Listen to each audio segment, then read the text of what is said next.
J'ai une vision qui est de créer une chaîne de télévision qui aura pour but de donner la parole de Dieu via des séries, des films, des dessins animés, des cultes, des événements, divers programmes, débats, reportages et documentaires chrétiens, en direction des chrétiens pour les fortifier et des non-chrétiens pour les convaincre.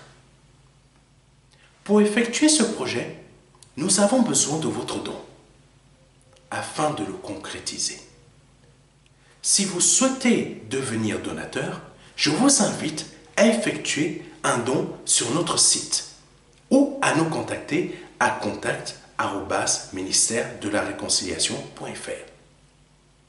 Si vous êtes chrétien, nous sommes à la recherche de personnes ayant un talent ou des talents particuliers dans le domaine du média télévisuel. Si vous ressentez cet appel en vous, veuillez nous contacter à contact@ministère-de-la-réconciliation.fr. Une page sera bientôt disponible sur notre site expliquant ma vision, son montant et la date souhaitée pour sa réalisation. Que Dieu vous bénisse. C'était le pasteur Serge.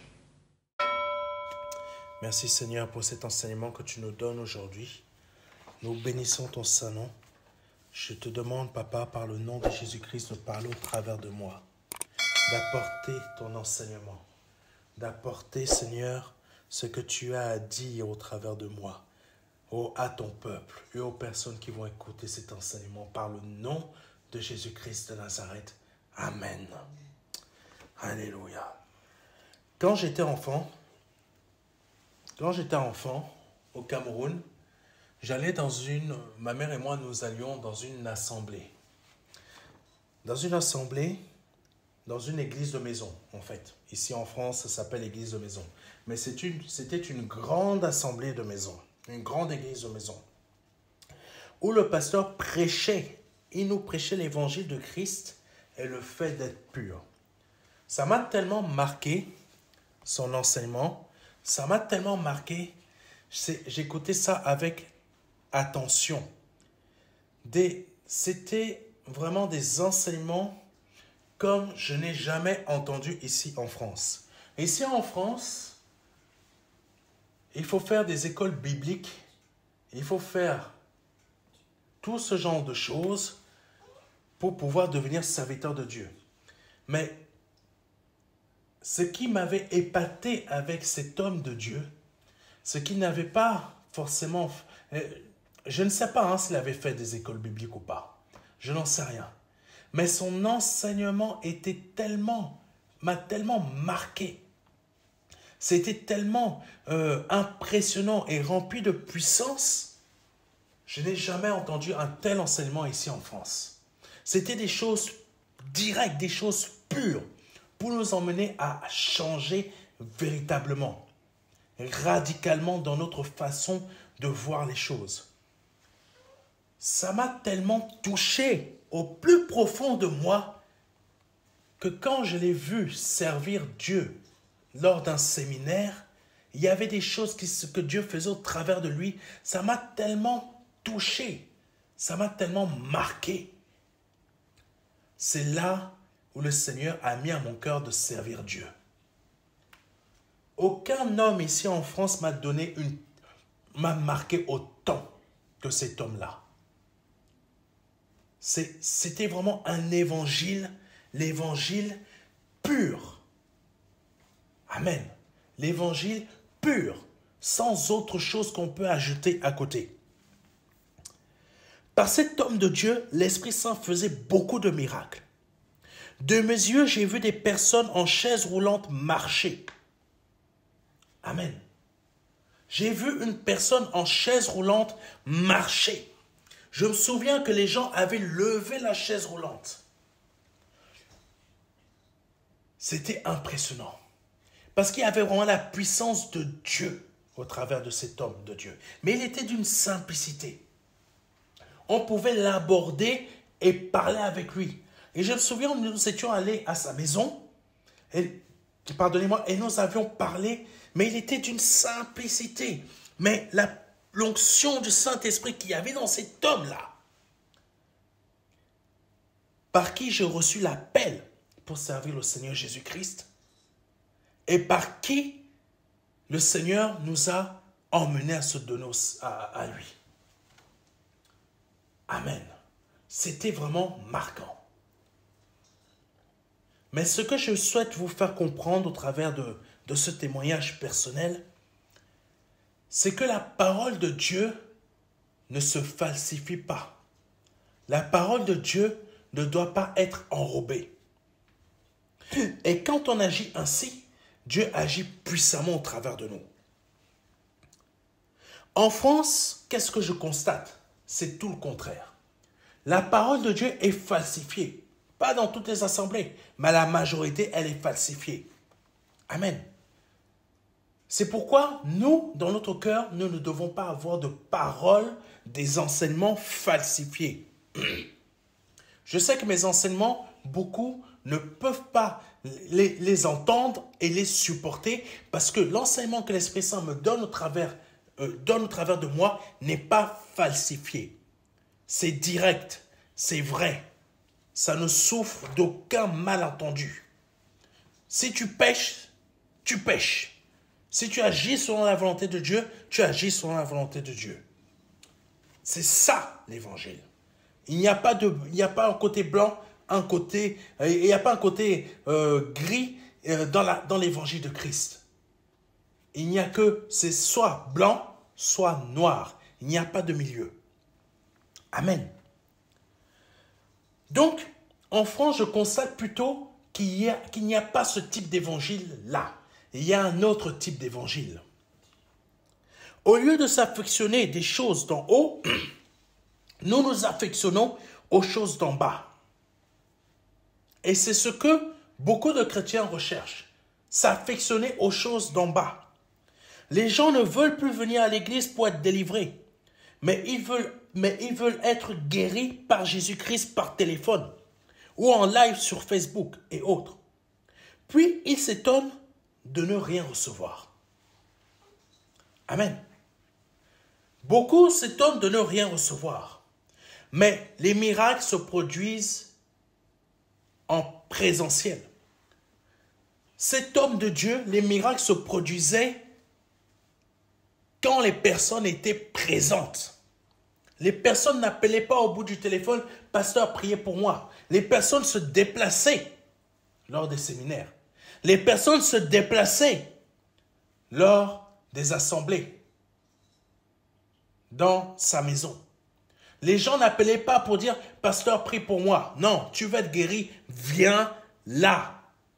Viens le jour de la réunion. Amen. Aujourd'hui, les gens ne veulent plus bouger. Ils appellent par téléphone, priez pour moi. Non, Dieu ne veut pas prier pour toi en distanciel. Dieu veut te guérir en présentiel. Amen. Ces moyens médiatiques que nous utilisons au MDLR nous permettent de vous emmener à changer, afin que vous décidez de rentrer en profondeur en Jésus-Christ. Cela ne remplacera jamais le fait d'être présent dans l'assemblée. Mais c'est un complément afin de vous perfectionner pour réussir votre marche en Jésus-Christ. Amen. Les moyens que nous utilisons, les moyens médiatiques que nous utilisons, ce n'est pas pour remplacer votre présence à l'église. Ce n'est pas pour remplacer votre présence aux églises de maison. Vous voulez être guéri, il faut être présent. Amen. Le Seigneur ne vous guérit pas par téléphone. Le Seigneur ne vous guérit pas par Facebook Live. Le Seigneur ne vous guérit pas par la télévision. Le Seigneur utilise ces moyens pour vous convaincre afin de venir. Amen. Parce que les bénédictions se trouvent en présentiel. Elles ne se trouvent pas en distanciel. Donc les gens maintenant sont plutôt dans une chose pour s'affectionner aux choses d'en bas et non aux choses d'en haut. Donc ça veut dire qu'ils veulent utiliser les moyens. L'église n'est pas en distanciel, hein, mes frères et mes sœurs. Ça, c'est s'affectionner aux choses d'en bas. Vouloir utiliser les moyens de ce monde pour éviter d'aller à l'église. Ça, c'est s'affectionner aussi des choses d'en bas. Mais pas que. Nous allons aller un peu plus loin. Jésus-Christ ne fonctionnait pas avec les moyens de communication de son époque, mais plutôt du face à face, one to one. Amen. Face à face. Donc ces miracles, si la personne voulait être guérie, il fallait qu'elle soit là. Ou qu'elle ait un mandataire. Ou que quelqu'un vienne demander, mon Seigneur, guéris mon fils qui se trouve là-bas.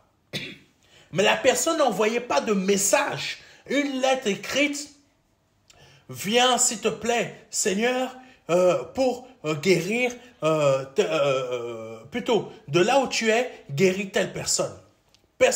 Le Seigneur ne recevait pas des lettres comme ça. Il recevait soit des mandataires, soit la personne qui était concernée par le fait que c'était son fils ou sa fille. Amen. S'affectionner aux choses d'en haut, c'est aussi chercher à être présent là où le Seigneur veut qu'on en soit présent. Amen. Si vous souhaitez être guéri ou recevoir sa bénédiction, ce n'est pas par téléphone qu'il faut le joindre, mais plutôt venir en personne à l'église pour qu'il vous le délivre. Pour qu'il vous le délivre. Amen. Soit au travers de moi, soit au travers d'un autre homme de Dieu. Amen. Donc le Seigneur veut nous emmener dans quelque chose de précis afin qu'on puisse comprendre. Certaines personnes peut-être peuvent se poser la question, mais le pasteur veut nous dire quoi? Le pasteur Serge veut vous dire tout simplement quelque chose de très simple, mais qui ne va pas plaire à tout le monde.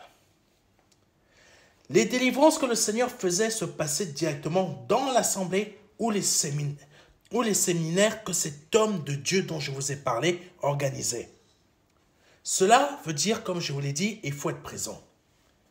Si vous n'avez pas besoin de prière, si vous n'avez pas besoin de miracle, restez chez vous.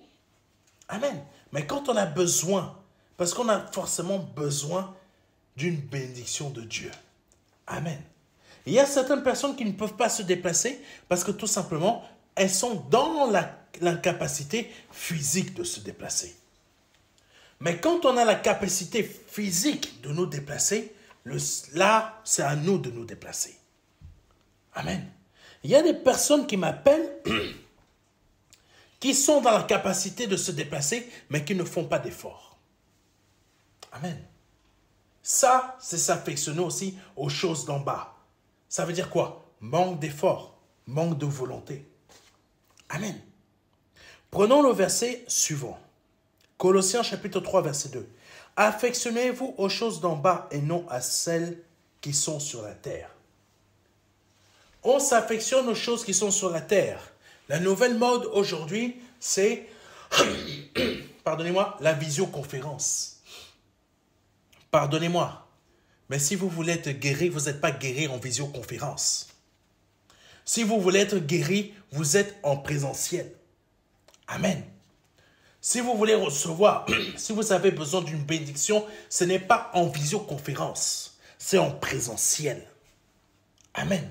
C'est des choses qu'il faut comprendre.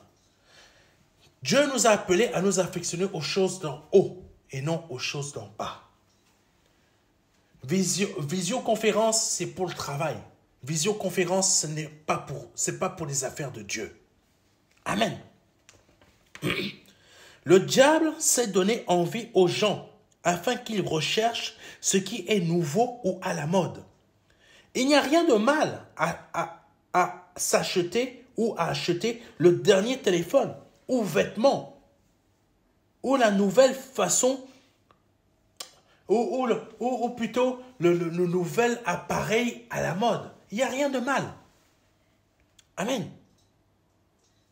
Mais ce que je souhaite que vous compreniez, c'est que le diable peut utiliser cela. Je vous explique. Nous pouvons acheter une nouvelle voiture. Nous pouvons acheter un nouvel appareil. Dieu n'a rien contre ça.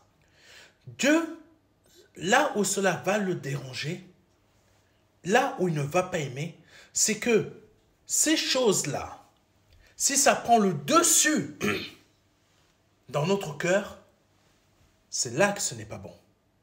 Là, on commence à s'affectionner des choses d'en bas.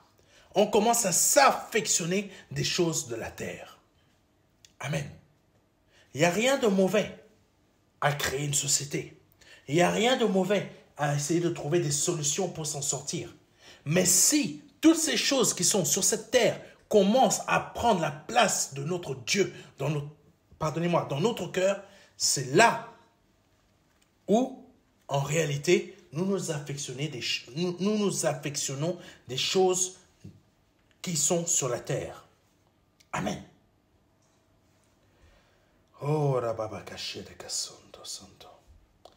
mais le Seigneur veut nous emmener aussi à comprendre quelque chose. Parce que quand on veut s'affectionner des choses qui sont sur la terre, il faut savoir aussi que le diable, il a un but précis. Nous emmener à adorer Dieu selon sa façon à lui. En s'affectionnant des choses qui sont sur la terre. Le diable est très malin. Le diable sait nous amener à adorer Dieu, mais en s'affectionnant des choses qui sont sur la terre. Quelqu'un me comprend? On peut savoir aimer Dieu, mais parce que il peut nous donner une maison, une épouse, une voiture, des finances, etc. Oui, parfois certains d'entre nous adorent Dieu pour ce type de choses. Mais dans la réalité, c'est adorer Dieu selon la méthode du diable. Amen. On peut s'affectionner des choses qui sont sur cette terre tout en adorant Dieu. Mais ça, c'est la manière du diable pour que l'on adore Dieu.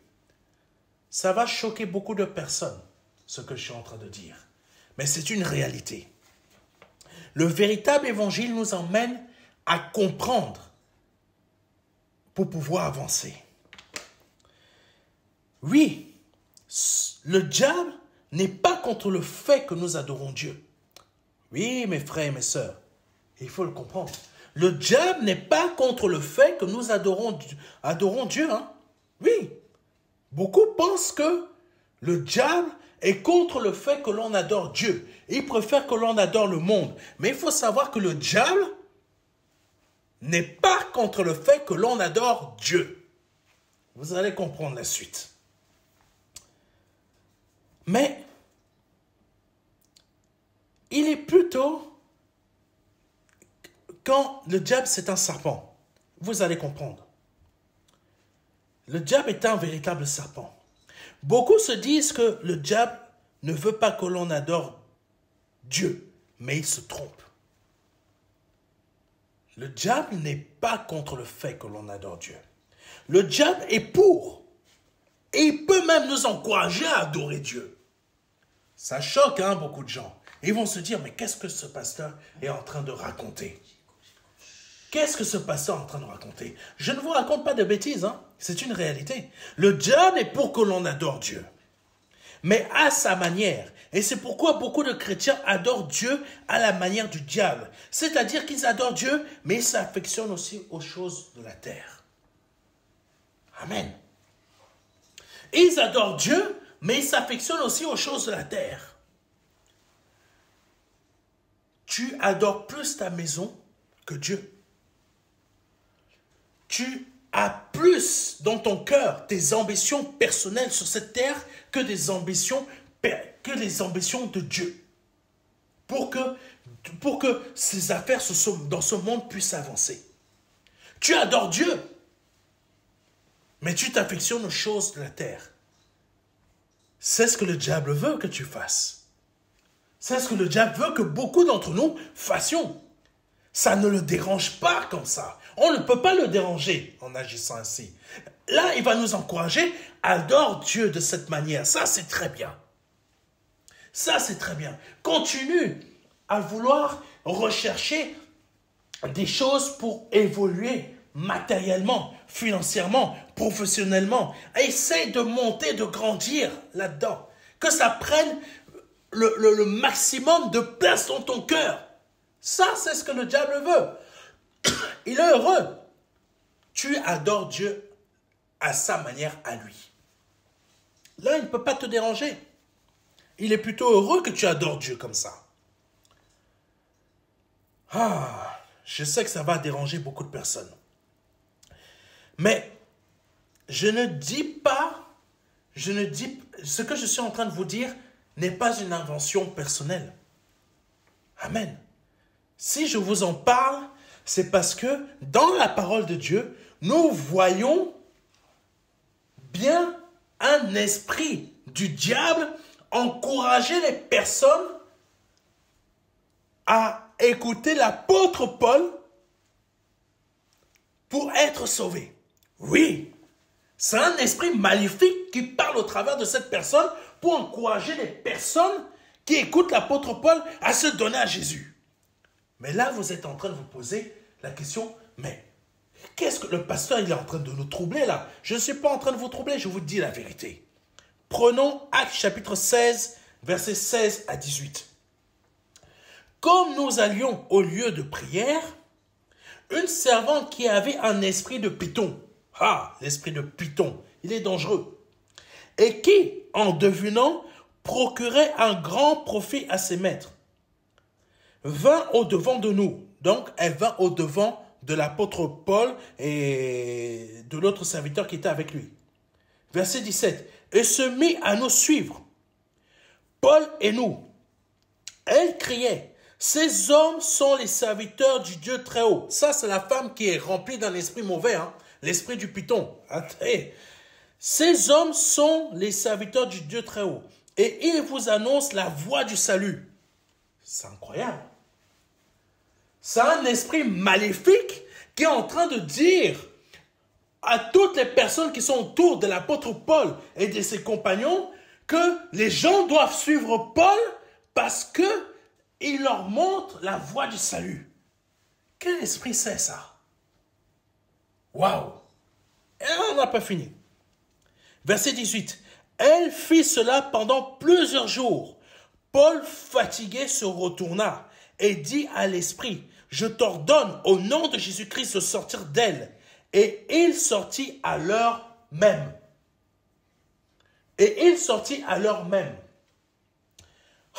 C'est fort ça.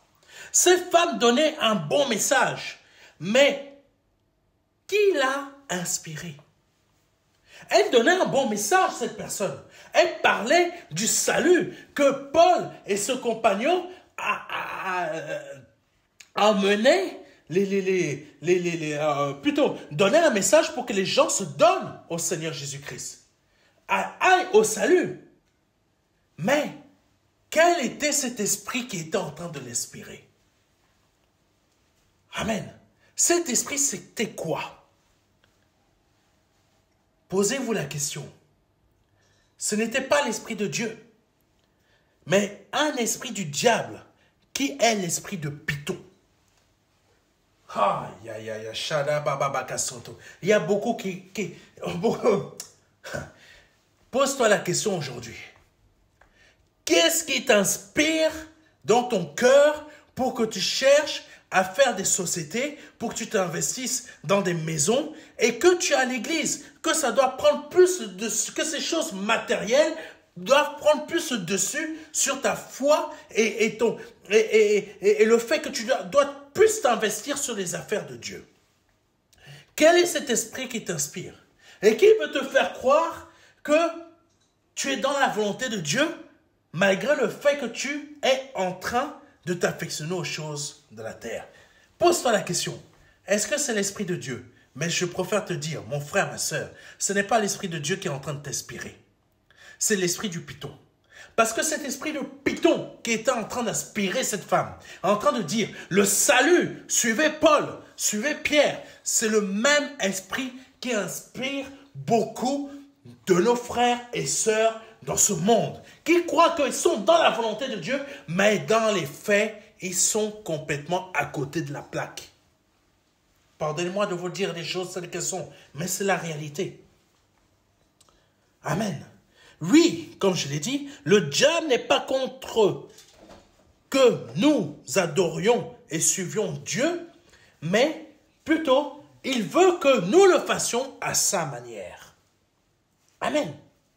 Mais il nous combattra, écoutez-moi bien, mais il nous combattra toujours pour que nous ne suivions pas Dieu à la manière de Christ. Amen. Par contre, le diable va nous combattre si nous commençons à vouloir adorer Dieu à la manière de Jésus-Christ. Si nous adorons Dieu à la manière du diable, le diable nous laissera tranquille. Ça veut dire quoi? Affectionne-toi aux choses de la terre et je te laisserai tranquille. Mais si tu commences à t'affectionner aux choses d'en haut, là, ton adoration envers Dieu me pose de sacrés problèmes. Et là, je vais te créer tous les problèmes au monde jusqu'à ce que tu commences à t'affectionner aux choses de la terre comme beaucoup de tes frères et de tes sœurs sont en train de faire actuellement. Waouh! Je crois que beaucoup d'entre vous, vous n'allez pas aimer cet enseignement. Mais c'est la vérité et c'est la réalité. L'esprit de Python inspire beaucoup de chrétiens sur cette terre. S'il l'a déjà fait une fois, il continue à le faire. Beaucoup ne le savent pas, mais ce sont des esprits de Python qui les enseignent dans certaines assemblées évangéliques en France et dans le monde. Et c'est pour cela que beaucoup de chrétiens évangéliques en France se font la guerre et critiquent des pasteurs. Amen. Si tu as l'esprit de Dieu, tu ne vas pas aller faire la guerre à un de tes frères, à un de tes sœurs, à une de tes sœurs. Tu ne vas pas aller commencer à critiquer telle à gauche, telle à droite, cette église est comme ça. Non, ça c'est l'esprit du Python. Amen. Ça fait mal à entendre, mais c'est la réalité. Et c'est aussi cet esprit qui emmène beaucoup d'entre nous à s'affectionner aux choses d'en bas, comme je l'ai dit. L'esprit de Python est un esprit de désorientation, d'erreur et de division. Parce que son but est de nous désorienter, tout comme l'apôtre Paul l'a dénoncé dans 1 Corinthiens chapitre 1, versets 12 à 13. Je veux dire que chacun de vous parle ainsi.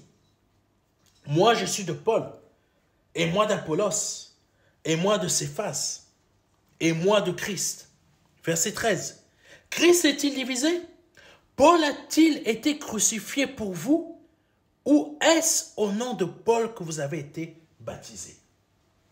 Paul essaye là de chasser cet esprit de Python de la tête des gens afin qu'ils ne soient plus désorientés.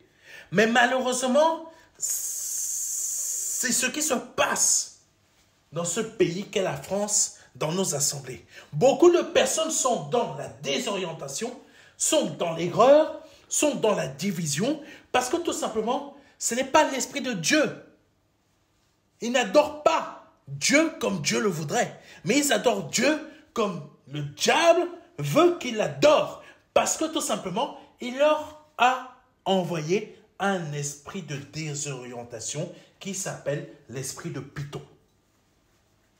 Amen. C'est pour ça que cette femme, quand l'apôtre Paul a chassé cet esprit d'elle, c'est parce qu'il avait discerné que cette femme était désorientée. Elle était dans l'erreur. Elle était dans la désobéissance, mais elle était complètement désorientée. Amen. Et c'est le but du diable, de nous désorienter. Au verset 1, il est dit, bien-aimé. Pardonnez-moi, j'ai oublié un verset. Alléluia. Comme je l'ai dit, Dieu n'est pas contre le fait que nous ayons une maison, une famille, de bonnes finances, des enfants, etc. Mais il est contre le fait que nous ne sachions pas ni discerner les esprits, ni discerner le bien du mal. Amen. 1 Jean chapitre 4, versets 1 à 3. Bien-aimés, n'ajoutez pas foi à tout esprit, mais éprouvez les esprits pour savoir s'ils sont de Dieu. Car plusieurs faux prophètes sont venus dans le monde. Verset 2. Reconnaissez à ceci l'Esprit de Dieu. Tout esprit qui confesse Jésus-Christ venu en chair est de Dieu. Et tout esprit qui ne confesse pas Jésus n'est pas de Dieu. C'est celui de l'Antéchrist, dont vous avez appris la venue, et qui maintenant est déjà dans le monde. Je souhaite attirer votre attention au verset 1. Il est dit, bien-aimés, n'ajoutez pas foi à tout esprit, mais éprouvez les esprits pour savoir s'ils sont de Dieu, car plusieurs faux prophètes sont venus ou dans le monde. La parole de Dieu nous montre que nous devons savoir discerner les esprits, tout comme l'apôtre Paul l'a fait dans Actes chapitre 16, versets 16 à 18, quand il a chassé cet esprit de Python. Là, le Seigneur ne nous parle pas de réflexion, mais du don de discernement que beaucoup d'entre nous n'avons pas. C'est pour cela que beaucoup d'entre nous, on se laisse avoir par cet esprit de Python dans certaines assemblées. Amen. Certaines personnes ne savent pas discerner, car quand c'est l'esprit de Python qui leur fait croire que tel est ton mari ou telle est ta femme. Amen. S'il a été capable de montrer à des personnes, suivez l'apôtre Paul et il vous emmène vers la voie du salut, il est capable de tromper aussi des personnes dans des assemblées en disant, ça c'est ta femme, ça c'est ton mari. Et vous vous mettez ensemble et le mariage il échoue. Le but c'était quoi? C'était de détruire. Amen. Notre cœur recherche ce que cet esprit impur veut. Amen. Quelqu'un me comprend? Cet esprit impur va t'aider, va aider tout simplement à chercher ce que toi tu as dans ton cœur. C'est-à-dire t'affectionner aux choses de la terre. Il ne t'aidera jamais à t'affectionner aux choses du ciel. Adore Dieu à ma manière. N'adore pas Dieu à la manière de Jésus. C'est ça que cet esprit est. Alléluia. Le Seigneur Jésus-Christ veut que l'on s'affectionne aux choses d'en haut, afin de demander et d'obtenir le discernement des esprits, du bien et du mal. Le discernement du bien et du mal, la sagesse, les dons les meilleurs, l'amour, etc. Afin de savoir éviter la désorientation, l'erreur, le désordre et la division que cet esprit procure. Aujourd'hui, nous avons besoin d'éviter tout cela. Mais pour que nous ne puissions pas l'éviter, le diable a développé quoi? Beaucoup d'évangiles, comme l'un s'appelle l'évangile de prospérité. Pour nous désorienter et rappeler à la vie quoi? Notre chair que nous avions décidé d'abandonner. Pourquoi ramener à la vie notre chair? Parce qu'il veut créer par cet esprit de Python dans notre cœur la division. J'espère que quelqu'un me comprend. Beaucoup ne s'en rendent pas compte, mais ils ont l'intelligence obscurcie et faussée à cause de cet esprit. C'est pourquoi le Seigneur veut nous rendre intelligents. Je parle de manière spirituelle. Et il veut nous rendre intelligents, il veut nous rendre sages pour que l'on puisse et que l'on sache discerner quel esprit nous sommes en train d'écouter. Quel esprit nous sommes en train de suivre. Quel est cet esprit qui met dans mon cœur, fais des maisons. Concentre-toi sur les choses terrestres. Ce n'est pas l'esprit de Dieu, mon frère, ma soeur. Quel est cet esprit qui veut t'emmener à soupçonner ton frère, ta soeur, ta femme, je ne sais pas qui, quoi? Ce n'est pas l'esprit de Dieu. C'est l'esprit du python. Beaucoup, ils sont chrétiens, mais c'est cet esprit-là qui habite leur cœur. Je vous invite aujourd'hui, pas moi, mais l'esprit de Dieu, à pouvoir discerner quel est l'esprit qui est en train de vous diriger actuellement. Amen. Parce que le diable n'est pas contre le fait que vous adoriez, que vous puissiez adorer Dieu, mais il est plutôt contre le fait que vous puissiez adorer Dieu à la manière du Seigneur. Amen. Comprenez bien cet enseignement que je vous donne aujourd'hui, afin que vous puissiez vraiment discerner quel esprit vous conduit actuellement. Que Dieu vous bénisse. C'était le pasteur Serge. Si c'est la première fois que vous entendez un de mes messages et souhaitez vous donner au Seigneur Jésus-Christ, je vous invite à répéter après moi. Seigneur, je te demande pardon pour mes péchés, pardon pour mes offenses, pardon pour ce que j'ai pu dire, pour ce que j'ai pu faire. Pardonne-moi toutes mes offenses. Je les confesse devant toi et je m'en repens. Je reconnais que tu es Dieu et que le Père t'a formé un corps et que tu es mort à la croix pour moi, que tu as été crucifié à la croix pour moi et que tu as versé ton sang pour moi à la croix pour la rémission de mes péchés. Au nom de Jésus-Christ de Nazareth. Si vous venez de répéter cela après moi avec foi et conviction et honnêteté et sincérité, vous venez de passer de la mort à la vie. Je vous invite à nous contacter assez rapidement par mail à contact@ministère-de-la-réconciliation.fr afin de nous demander le livret Les 4 marches qui va vous aider dans votre conversion. Nous pouvons vous l'envoyer au format numérique comme au format physique. Mais communiquez-nous votre adresse postale et on vous l'enverra gratuitement. Vous pouvez aussi télécharger ce livret sur notre site internet gratuitement. Que Dieu vous bénisse. C'était le pasteur Serge. À vendredi prochain. Amen.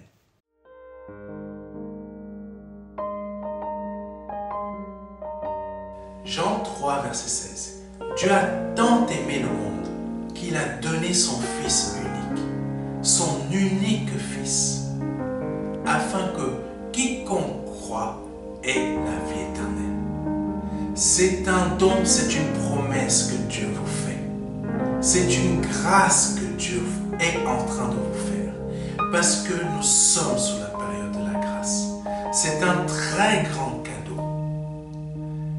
La vie éternelle par le Seigneur Jésus-Christ. Aujourd'hui, vous avez la possibilité de passer par la porte étroite. Parce que le royaume des cieux vient frapper à votre porte. Oui, je vous le dis. Le royaume des cieux vient frapper à votre porte. C'est un grand cadeau que l'Éternel vous fait. Vous avez la possibilité de l'accepter. De dire oui, Seigneur, je t'accepte comme mon seul Seigneur et Sauveur. Je t'accepte comme mon Dieu. J'accepte de t'ouvrir la porte de mon cœur afin que tu rentres dans ma vie et afin que je me libère de mes péchés et que je les confesse devant toi et que je me répands de ma vie passée, de ces offenses, de toutes ces choses que je confesse devant ta face aujourd'hui. Je reconnais qu'il faut que je passe par cette porte étroite. Cette porte étroite dont le nom est Jésus. J'accepte de te donner ma vie aujourd'hui. Le Seigneur vous appelle à le faire aujourd'hui afin que vous puissiez passer de la mort à la vie. Parce qu'aujourd'hui est peut-être peut-être votre dernier jour. Vous ne le savez pas. Peut-être aujourd'hui, c'est le jour où le Seigneur vous appelle à vous donner à lui, à donner votre vie au seul Dieu, au seul et unique Dieu, le Dieu vivant et vrai. Vous avez la possibilité de le faire aujourd'hui parce que c'est la seule porte qui existe. C'est une porte étroite. C'est une porte qu'il faut emprunter pour pouvoir accéder au salut. Vous avez la possibilité aujourd'hui de l'emprunter en nous contactant à contact@ministère de la réconciliation.fr. Vous avez la possibilité aujourd'hui de recevoir un livret numérique de notre part qui va vous aider dans cette démarche afin que vous puissiez accéder à la vie éternelle. Ne tardez pas, parce que vous ne le savez pas. Peut-être aujourd'hui est votre dernier jour.